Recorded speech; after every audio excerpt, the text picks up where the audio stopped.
Japan is currently witnessing a significant rise in the popularity of podcasts, emerging as one of the fastest growing markets for this medium in Asia. As of now, around 17.2% of the Japanese population engage with podcasts, and this number is steadily increasing. An interesting trend is that podcast usage has surpassed even major platforms like Netflix and Facebook across various age groups in Japan.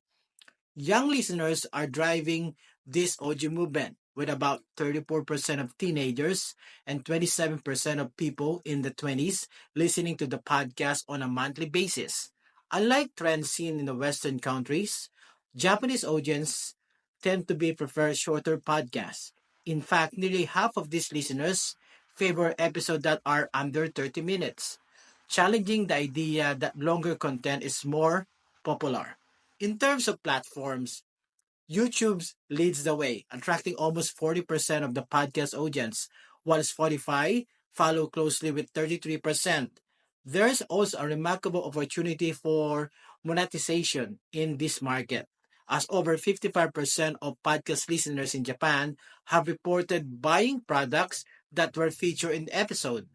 This engagement opened up an avenue for marketers to explore.